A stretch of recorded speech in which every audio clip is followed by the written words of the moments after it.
अस्सलाम वालेकुम गाइस। आज का जो व्लॉग है ये बाबूसर टॉप वाले व्लॉग का पार्ट 2 है। और सबसे पहले हम करते हैं वेदर की कंडीशन की बात। आज जो है सूरज निकला हुआ था सुबह, और मैंने बहुत लाइट कलर का लॉन का जोड़ा पहन लिया।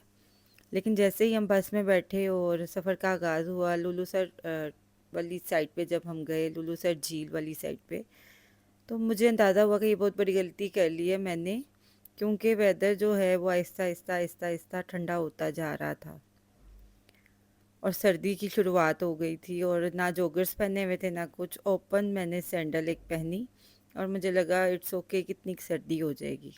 लेकिन इसका अंदाज़ा बाद में हुआ कि ये कितनी बड़ी गलती कर लिए हुए है। 3-4 दफ़ा हम लोग इस साइड का ना विज़िट कर चुके हैं, लेकिन उसके बावजूद इस तरह की गलती करना बहुत ही ज़्यादा गैर मुनासिब था। आज के सफ़र का आगाज़ बहुत ही ज़्यादा अच्छा था। और ये नॉर्दर्न एरियाज़ के, जब भी आप ट्रिप पे जाएं आपके साथ इसी तरह होता है। 5 दिन रह लो, 7 दिन रह लो, वापस आपको यही लगता है, जब भी आप वापस आते हैं तो यही लगता है कि जी आपने बहुत कम दिन वहाँ पे एंजॉय किए, और फिर से दोबारा जाने को दिल हो जाता है कि दोबारा से पहुँच जाए वहाँ। तो पहाड़ों की जो चोटियाँ हैं उनके ऊपर बने हुए जो बादल हैं वो इतला दे रहे थे कि जी बारिश होने वाली है और वेदर जो है वो बड़ा ठंडा हो जाना है। आहिस्ता आहिस्ता मैं चीज़ें याद आना शुरू हो गई जो लाहौर से हम पैक करके लेके आए थे। उनमें से एक चीज़ भी हम ना अपने साथ यहाँ पे ट्रिप पे साथ लेके नहीं आई। वो सारी की सारी हम हमारी चीज़ें जो थी ना वो होटल के रूम में रह गई। उनमें ड्राई फूड था, थोड़ा सा स्नैक्स वगैरह थे, और ऐसी चीज़ें थी जो हम इस सफ़र में साथ रख के लेके इमरजेंसी के तौर पे ज़रूरत पड़े तो हम उन चीज़ों को यूज़ कर लेते। लेकिन एक भी चीज़ हम रखनी भूल गए, और इसका अंदाज़ा मैं बाद में हुआ। ये भी आप सिर्फ इस आबशार का व्यू देखें, इतना मज़ा आया, इतना मज़ा आया। तकरीबन आधा घंटा हम लोगों ने यहाँ पे अपनी तस्वीरें वगैरह उतारी, और वापसी पे यही जो आबशार थी वो लैंडस्लाइडिंग में साड़ी जो है वो ढह के तो नीचे सड़क पे आ गई हुई थी। और हम लोगों ने शुक्र किया कि अल्लाह ताला ने हमारी जान बचा ली, और कोई इंसिडेंट ऐसा जो हम वहाँ पे ऊपर चढ़ के इतनी फ़ोटोज़ वगैरह ले रहे थे इस दौरान नहीं हो गया। और आगे ये मून रेस्टोरेंट की तरफ जाते हुए ये जो मेडोज़ वगैरह आते हैं, पहाड़ों का व्यू देखें आप, कितना खूबसूरत लग रहा है। और उसके ऊपर बादल देखें कितने प्यारे लग रहे हैं। खिड़की खोल के मैंने ठंडी हवाएं जो थी वो सारी की सारी अपने मुंह पे पड़ने दी, और इसका नतीजा ये निकला कि मुझे माइग्रेन की दर्द स्टार्ट हो गई बाबूसर टॉप पहुंचते ही। अभी तो बड़ा मैं बॉलीवुड की हीरोइन बनकर ना ये सारी हवाएं अपने मुंह पे डाल रही हूँ और बाल उड़ा रही हूँ, लेकिन इसका नतीजा भी थोड़ी देर तक निकलने वाला है। आज के दिन जो पहला स्टॉप था वो हम लोगों ने किया उधर आबशार वाली साइड पे, और वापसी पे हमें पता चला वो सारी लैंडस्लाइडिंग होके वो जगह जो थी वो सारा पहाड़ खिसक के नीचे आ गया। अभी सेकंड स्टॉप जो है वो हम लोग कर रहे हैं लुलू सर लेक पे, और यहाँ पे वेदर बहुत ज़्यादा ठंडा था। पानी देखें हवा के साथ कैसे उसकी लहरें बन रही हैं और इतना खूबसूरत लग रहा है। वहाँ पे मुझे किसी ने कहा कि ये जो वाइट वाइट सा नज़र आ रहा है पानी के अंदर, ये मछलियाँ हैं, और शायद उन्होंने मजाक किया था। मैंने अपने मियाँ से पूछा कि ये जो वाइट वाइट सा अंदर बबल से बन रहे हैं क्या ये वाकई मछली हैं? तो वो मेरी बात सुन के हंसना शुरू हो गए, और उन्होंने कहा किसी ने तुम्हें पागल बनाया, ऐसी कोई बात नहीं है। ये हवा की वजह से जब हवा इन लहरों पे पड़ती है तो ऐसे बबल्स से बन जाते हैं, और पानी की मूवमेंट की वजह से लग रहा है।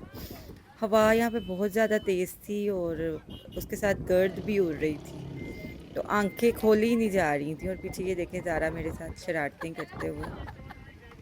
14 अगस्त का दिन था। हर गाड़ी पे मोटरसाइकिल वगैरह पे हमें जगह जगह जा बजा 14 अगस्त के जो है हमारे पाकिस्तानी परचम वो नज़र आ रहे हैं मोटरसाइकिल्स पे बांधे हुए इन्होंने। और इसके फ़ौरन बाद ना बारिश शुरू हो गई।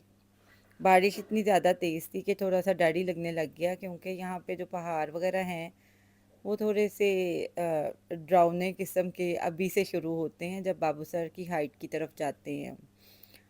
और लास्ट ईयर हम लोग अक्टूबर में यहाँ आए थे, तो बाबूसर का मंज़र जो है वो कुछ डिफरेंट टाइप का था। सिर्फ चंद महीनों में मैं कहती हूँ इस जगह की शक्ल बदल के रख दी है।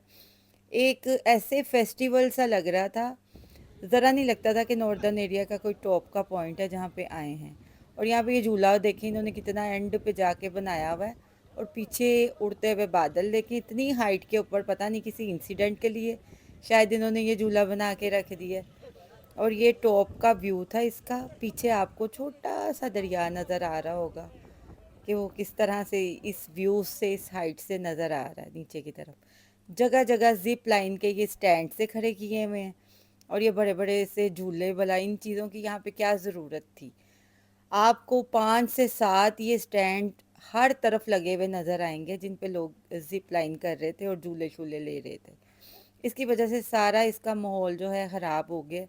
مجھے اپنے پاس کوئی پرانی ویڈیو نہیں ملی، نہیں تو میں آپ کے ساتھ ضرور شیئر کرتی کہ پہلے بابو سر ٹوپ کا ویو کیا تھا اور اب ان لوگوں نے کیا بنا دیا.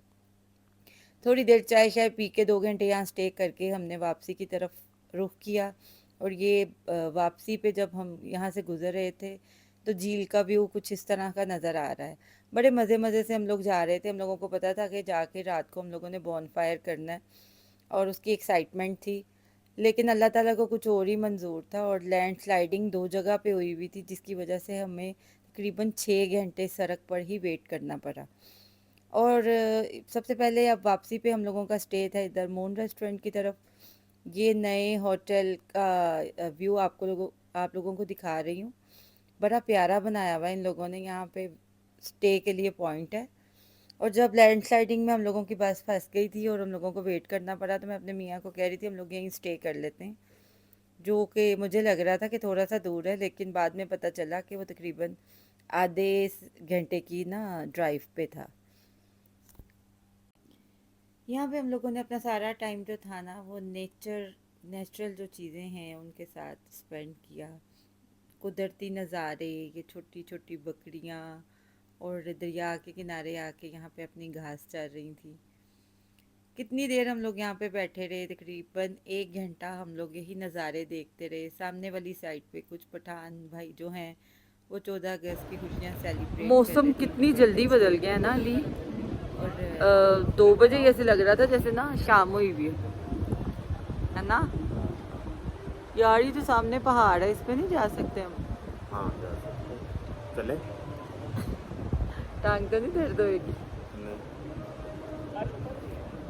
ہائے ادھر ہی نا کیمرے میں لگتے ہیں پاس پاس، ورنہ دیکھو کتنی زیادہ ہائٹ ہے اوپر چڑھنے کے لیے.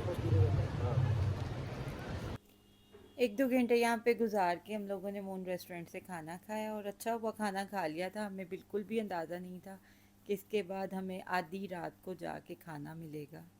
اور یہ ہے جی لینڈ سلائیڈنگ کے وہ مناظر جس کی میں آپ سے بات کر رہی تھی. اور یہاں پہ پوری روڈ جو ہے وہ دور تک آپ کو گاڑیوں کی لائنیں نظر آ رہی ہوں گی.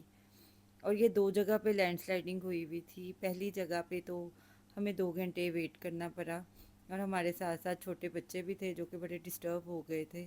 اور کچھ لوگ ایسے تھے جن لوگوں نے مون ریسٹورنٹ پہ رک کر کھانا شانا نہیں کھایا تھا. ان کو بھوک بھی لگنا شروع ہو گئی تھی اور بچے جو ہیں وہ بل بلانا شروع ہو گئے تھے پانی کے لیے اور کھانے شانے کے لیے. تو ایک پوائنٹ سے تو ہم لوگ نکل گئے. جب آگے گئے تو پتہ چلا کہ نیکسٹ پہ بھی تقریباً 15-20 منٹ ڈرائیو کرنے کے بعد ہمیں دوسری لینڈ سلائیڈنگ مل گئی. اور وہ جو تھی وہ پہلے والی لینڈ سلائیڈنگ سے کافی بڑی تھی اور اس کو جو ہے کلین کرنے کے لیے، روڈ کو کلیئر کرنے کے لیے انہوں نے ہمیں کہا کہ جی یہاں پہ آپ کو 4 سے 5 گھنٹے سٹے کرنا پڑے گا. بس میں جو چھوٹے بچے تھے وہ مطلب کھلبلیاں مچ گئیں اور ان کو سمجھ نہیں آ رہا تھا اب کیا کریں. نیئر بائی میں کوئی ہوٹل بھی نہیں تھا. آہستہ آہستہ آہستہ آہستہ چلاتے چلاتے چلاتے چلاتے ایک ہوٹل کے پاس پہنچے تو سب نے شکر کا سانس لیا اور سب نے کہا کہ جا کے کچھ کھا لیتے ہیں. جیسے ہی ہم لوگ بسیز وغیرہ سے اتر کے ہم لوگ تقریباً واک کر کے 20 منٹ واک کی ہوگی ہم لوگوں نے اور وہ ہوٹل کے پاس پہنچے تو یہاں پہ کرین وغیرہ اپنا کام کر رہی ہیں اور یہ روڈ کو کلیئر کر رہی ہیں. اتنی دیر میں ہم نے کہا کہ کچھ کھا پی لیتے ہیں، کچھ تھوڑا سا آسرا کر لیتے ہیں. انشاءاللہ تعالی اللہ تعالیٰ جلدی ہی کرم کرے گا اور یہ جو روڈ ہے وہ کلیئر ہو جائے گی. لیکن جب ہم وہ ہوٹل کے پاس پہنچے تو ہم نے دیکھا وہاں پہ ایک الگ ہی قسم کا رش لگا ہوا تھا گاڑیوں کا. اور اتنے لوگ جو تھے وہ وہاں پہ یہ لینڈ سلائیڈنگ کی وجہ سے میرا خیال ہے 4-4 5-5 گھنٹے سے ویٹ کر رہے تھے. اور وہاں پہ ہوٹل میں ایک نئی بات یہ پتہ چلی کہ سارا راشن ختم ہو چکا ہے اور کچھ بھی کھانے کے لیے نہیں. सिर्फ पानी शानी था, वो पी के गुजारा कर सकते थे। तो वहाँ पे हमें वो जो सेफ्टी वाला फूड है वो बहुत याद आया कि ऐसी जगहों पे नॉर्दर्न एरियाज़ में आप जब भी जाएं अपनी सेफ साइड कुछ ना कुछ खाने शाने को रख लें याद। मेरी आज की ये वीडियो आपको कैसी लगी मुझे कमेंट सेक्शन में ज़रूर बताइएगा। पसंद आई हो तो लाइक एंड शेयर करें और चैनल को सब्सक्राइब करें जो लोग नए हैं, जिन लोगों ने अभी तक सब्सक्राइब नहीं किया। और नेक्स्ट व्लॉग तक के लिए अल्लाह हाफिज़।